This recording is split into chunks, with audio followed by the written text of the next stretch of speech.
Сега ќе имаме час по природни науки. Наставна тема разгледување карпи.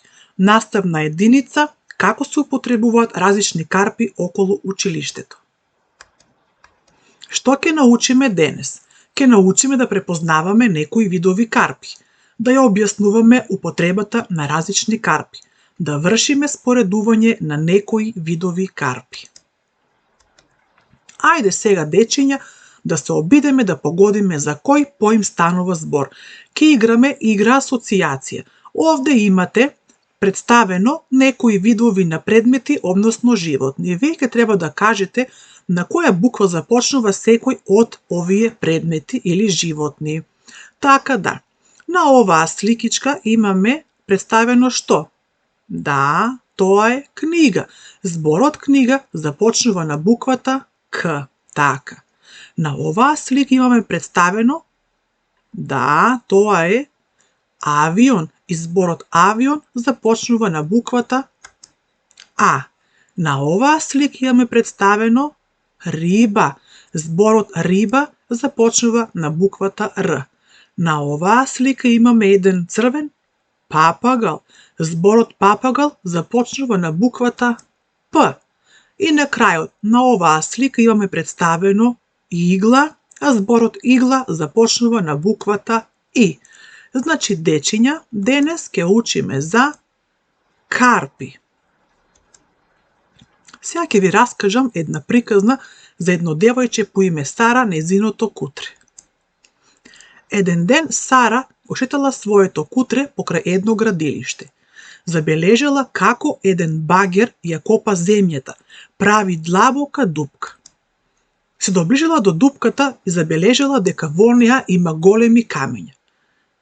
Го прашала Чичко Мите, кој го правувал багерот, зошто под земјата има големи камења.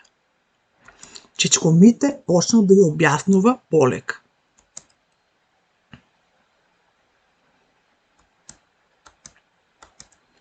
Ако застанеме надвор и почнеме да копаме точно под нашите стапала, ќе најдеме карпи. Ако се преместиме и повторно копаме под нашите стапала, и таму ќе најдеме карпи, рекол Чичко Мите. Сара се зачудила и прашала зошто? Чичко Мите и одговорил: затоа што нашата планета Земја е направена од карпи. Карпите се наоѓаат под секоја површина на Земјата. Тие се наоѓаат и под морето, се наоѓаат и под пустината.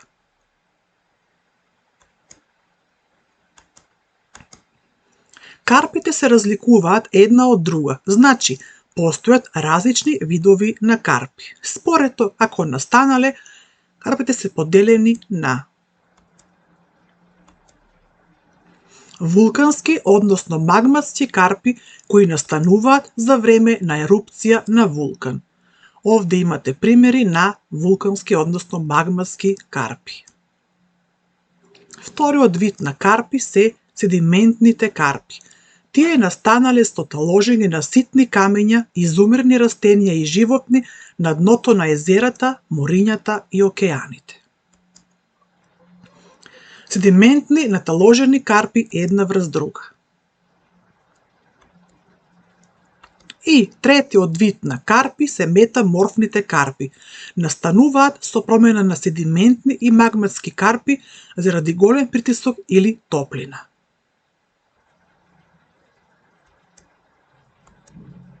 И овде имате слики, односно примери на метаморфни, односно изменети карпи. Карпите и камењата, дечиња, луѓето ги користат за да направат нешто. Што може да се направи од карпи, односно од камења? Луѓето во минатото граделе што, дечиња? Што е ова на сликата? Да, тоа се пирамиди. На овие две слики имаме што? Тоа е патека и оваа слика е слика на камин. Значи, сето ова е изработено од човекот.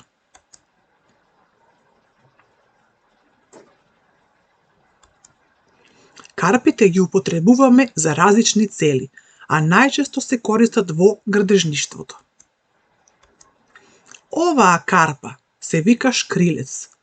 Тој е цврста и непропуслива карпа која лесно може да се раздели на тенки листови. Идеална е за употреба во градежништвото како кровни плочи наместо керамиди. И на оваа слика имаме креда.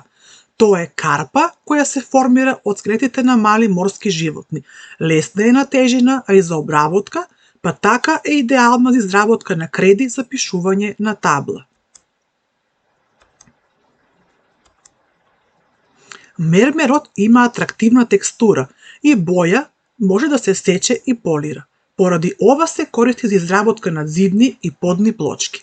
Исто така и некои споменици се направени од мермер и статуи.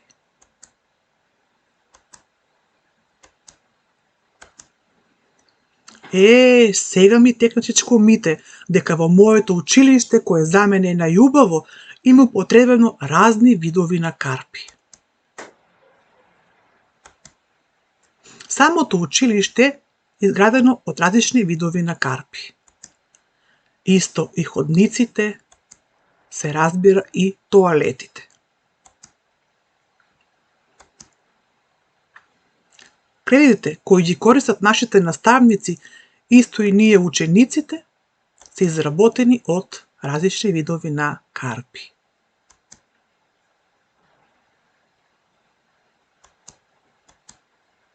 Драго другарче, денес јас многу научив за карпите. Сега ти си наред.